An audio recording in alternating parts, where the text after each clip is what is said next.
Yo les devs, je devrais plutôt dire les entrepreneurs. Aujourd'hui, on se retrouve pour la présentation de ma stratégie de user acquisition. Donc, je vais vous parler en fait d'App Store Optimization pour maximiser son trafic organique, comme je l'ai bien écrit là.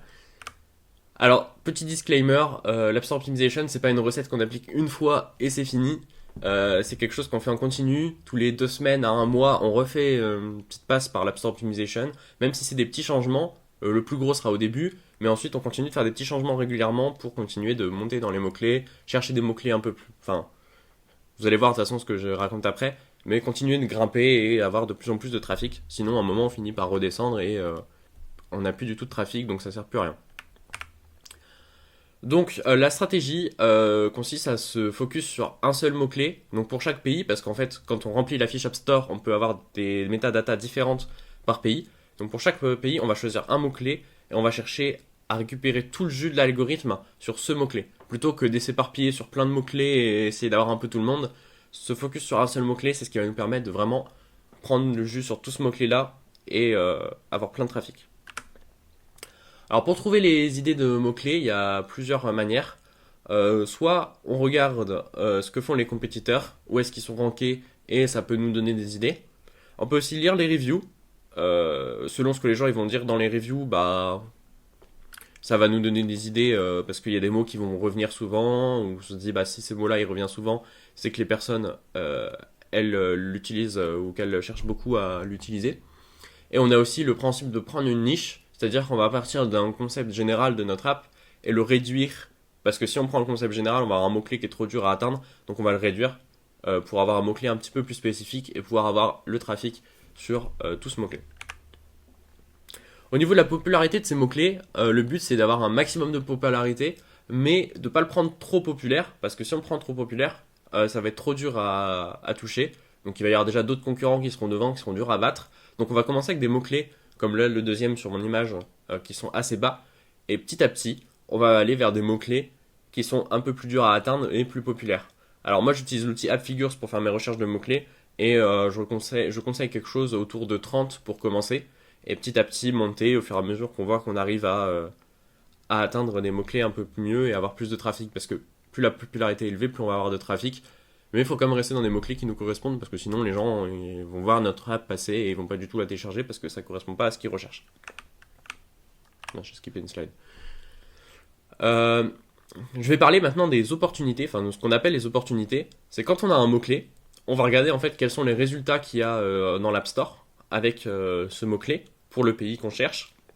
Donc là, tous les résultats sont des résultats aux US, mais ça marche avec n'importe quel pays. On va regarder les résultats et on va voir s'il y a beaucoup de personnes qui se sont focus sur ce mot-clé.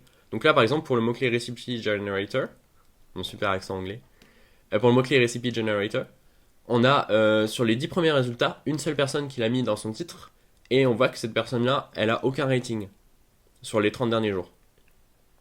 Donc c'est une opportunité parce que nous, si on arrive et qu'on met ce mot-clé dans notre titre et qu'on arrive à avoir quelques ratings, on peut facilement se ranker sur ce mot-clé-là, puisqu'il n'y a personne à peu près qui s'est focus sur ce mot-clé-là et qui arrive à être suffisamment ranké. Alors que si, alors j'ai pas de screenshot d'exemple, mais si on a un mot-clé où tout le monde l'a dans son titre et les gens ils ont déjà plein de ratings, on sait que c'est un mot-clé qui va être super dur à atteindre parce qu'à ce moment-là, il faut qu'on arrive à le mettre dans notre titre déjà pour être considéré par l'algorithme et ensuite avoir beaucoup de ratings pour bien monter dans l'algorithme. Donc ça va être dur. Là ici on a un exemple où on voit que ça va être facile de se ranker pour ce mot-clé là vu qu'il n'y a pas grand monde qui se focus dessus. Donc justement pour savoir aussi pourquoi ce mot-clé là et pas un autre, etc.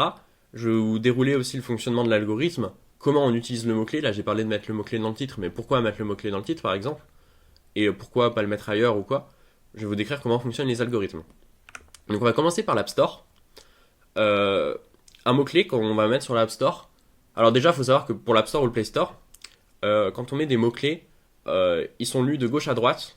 En tout cas, pour les pays, nous, on lit de gauche à droite. Si on prend des pays comme où la langue principale c'est l'arabe, ça va être de droite à gauche, mais c'est dans le sens de lecture, quoi. Les mots-clés vont être lus dans le sens de lecture et par ordre d'importance du titre, du sous-titre et de la case mots-clés. C'est-à-dire que si on met un mot-clé dans le titre au tout début, il va être beaucoup plus important dans l'algorithme que si on le met à la fin des mots-clés. Sur l'App Store, faut surtout pas répéter les mots-clés. C'est-à-dire qu'il y a des personnes qui vont mettre leurs mots-clés dans le titre, qui vont le remettre dans le sous-titre, qui vont le remettre dans la case keyword. À ce moment-là, c'est dommage parce que l'algorithme va garder la dernière occurrence du mot-clé, donc il va garder l'occurrence qui est dans le keyword, et c'est celle qui a le moins de poids. Donc ça sert à rien de le mettre dans le titre et dans le sous-titre. On perd le jus qu'on avait avec le titre et le sous-titre vu qu'on l'a mis en dessous. Donc le but c'est de le mettre qu'une seule fois. On le met dans le titre, et on ne le répète surtout pas dans le sous-titre, parce que sinon, en fait, l'occurrence qui est dans le titre, elle va être ignorée. Donc c'est dommage. Voilà. Pour le Play Store, au contraire, l'ordre de lecture est toujours le même, mais la répétition, elle est encouragée entre les champs, parce que ça donne du poids en plus. Tu répètes ton mot-clé, c'est qu'il est le plus important. C'est comme ça que le Play Store le prend, contrairement à l'App Store. Donc c'est deux stratégies différentes, donc quand on fait nos noms, nos descriptions et tout ça sur l'App Store et sur le Play Store, il faut pas se dire je prends un nom, une description et une description complète et je la copie-colle entre l'App Store et le Play Store. Parce que les deux algorithmes marchent différemment. Et donc bah ça sert à rien de se dire bah voilà, je fais la même chose entre les deux. Puisque sur l'App Store, faut pas répéter, sur le Play Store, on est encouragé à répéter. Je rajoute aussi que l'algorithme il fonctionne en deux étapes. D'abord, il va considérer si vous êtes affiché ou pas pour un mot-clé. Donc en gros, il va faire une liste de toutes les apps qui correspondent à ce mot-clé-là et la sortir. Et ensuite, il prend cette liste, il la trie selon ce qu'on va voir derrière. Donc c'est bien, maintenant qu'on a nos mots-clés, comment est-ce qu'on est déterminé? Est-ce qu'on est premier? Est-ce qu'on est dernier par rapport à ce mot-clé? Donc pour ça, il y a plusieurs critères qui rentrent en compte. Et le plus important, c'est les ratings et les reviews. C'est pour ça que quand tout à l'heure j'ai parlé des opportunités, j'ai beaucoup insisté sur les ratings et les reviews. Si on prend un peu tous les critères, le nombre de téléchargements, pas trop besoin d'expliquer, c'est assez évident. Les métadatas, ça correspond à ce qu'on a rempli justement dans les cases avant. Selon si on a mis le mot-clé en titre ou selon on la met dans la case keyword, et bah, l'importance va pas être la même pour le ranking. On a d'autres facteurs, style le taux de conversion, donc combien de personnes qui ont vu notre fiche App Store vont télécharger l'application. La rétention, c'est si les personnes elles ont installé l'application à un jour 1, combien vont combien vont être encore là jour 7, jour 28, etc. Donc plus la rétention est élevée, plus c'est que l'application est bien, et donc l'App Store va se dire ok, cette application elle est bien, je vais la ranker un peu mieux.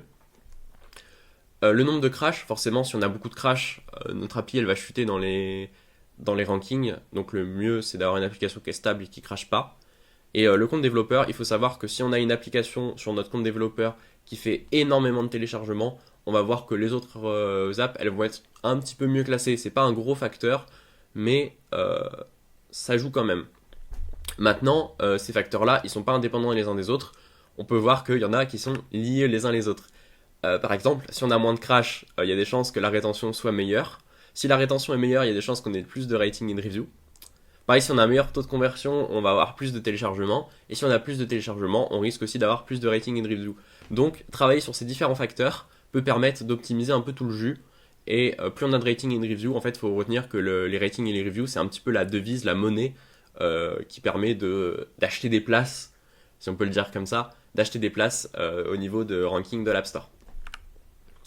Je vais aussi vous donner des petites idées pour améliorer la position, parce que c'est bien, on a dit oui, il faut des téléchargements, il faut des ratings et tout ça, mais vous allez me dire comment on fait tout ça.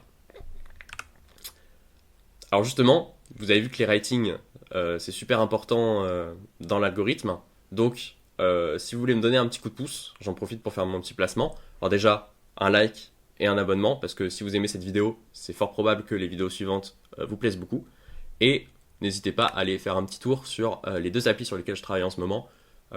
Donner un téléchargement, un petit avis. Comme vous l'avez vu, si vous avez bien compris la slide avant, ça m'aide énormément.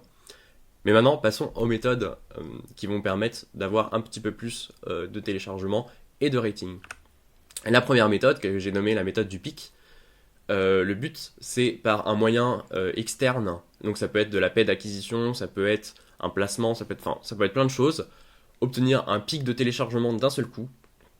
Et grâce à l'effet de notre App Store Optimization, alors avec les beaux schémas là que j'ai fait à la main sur mon iPad, si on n'avait pas fait d'App Store Optimization, notre pic, on aurait eu un pic de téléchargement, comme le montre le schéma sur le premier schéma en rouge, et après, on serait revenu à la normale. Mais si on a fait bien notre App Store Optimization, on va être optimisé pour les bons mots-clés, on va avoir des ratings, et une fois qu'on a eu notre pic, et ben l'algo il va avoir vu qu'on a eu des téléchargements, il va avoir vu qu'on a eu des ratings, il va avoir vu qu'on a de la rétention, tout ça, et du coup il va nous dire ah bah cette app là elle est bien en fait, et du coup on va continuer d'avoir des téléchargements constants. Et du coup si on regarde nos positions, donc le deuxième schéma en fait c'est notre position par rapport à certains mots-clés, on voit que avant on est considéré dans des mots-clés parce qu'on les a mis dans notre titre et tout ça, mais on est super mal classé. Pendant notre pic, on va monter parce que téléchargement, rating et tout ça. Et une fois qu'on aura fini notre pic, et bah on reste bien classé. Et pendant le pic, on va même se classer sur des nouveaux mots-clés. Ce qui fait que bah, ça nous apporte naturellement du trafic, c'est ce qui explique pourquoi la courbe en bleu en haut, elle est plus élevée. Donc ça, c'est une méthode qui peut nous permettre d'avoir plus de téléchargements et de monter en ASO rapidement. Alors, certes, il faut peut-être débourser un petit peu pour avoir notre pic, ou après, il y a des méthodes qui permettent aussi de trouver, euh, enfin de faire un pic de manière organique. Ça, de toute façon, il faut être créatif sur la manière dont on fait notre user acquisition. Mais cette méthode-là permet de donner un coup de boost à notre ASO et la faire vraiment fonctionner. Parce que si on fait notre ASO toute seule et qu'on attend que ça se passe, on risque de pas bouger beaucoup. Il faut un minimum de téléchargement et de rating pour qu'on monte. Sauf si on est vraiment sur un mot-clé où il y a vraiment zéro compétition, où là il suffit de le mettre dans le titre et on monte parce qu'il n'y a personne d'autre. Sauf que souvent ces mots-clés là, c'est des mots-clés qui sont pas intéressants parce qu'ils ont très peu de trafic, donc personne va se focus dessus. C'est pour ça que trouver des opportunités, c'est pas toujours simple. Les opportunités, comme je les ai présentées avant. Et deuxième méthode, pour optimiser son nombre de ratings, parce qu'on a vu qu'avoir des téléchargements, ça nous menait à avoir des ratings, mais un facteur qu'on peut optimiser, c'est le nombre de téléchargements qu'il faut pour obtenir un rating. Donc au moment d'afficher le paywall, une fois que le paywall se ferme, si la personne elle a acheté ou qu'elle a activé un free trial, donc un essai gratuit ou quelque chose comme ça, on va lui demander de rate l'application. C'est tout simplement la pop-up normale, la petite pop-up là qui dit aimez-vous l'application avec les petites étoiles, on clique sur les étoiles ou on fait later. On met la pop-up pour demander un rating à ce moment-là. Et tout simplement, la majorité des gens, en fait, vu qu'on vient d'acheter un truc, c'est la dopamine de waouh, on a acheté un truc et tout. Et les gens vont mettre une bonne review, donc ça permet d'augmenter le nombre de reviews. J'avais vu ça dans un podcast et ça a l'air de marcher. Donc c'est une idée qui permet d'augmenter ses ratings. Donc voilà, c'est ma stratégie App Store Optimization telle que je l'applique. Euh, à vous de voir si vous voulez l'appliquer telle quelle, si vous voulez la modifier. Moi, je vous donne mon avis. On se retrouve une prochaine fois pour une prochaine vidéo. J'hésite encore sur le sujet de la prochaine vidéo, donc ce sera la surprise. Allez, ciao!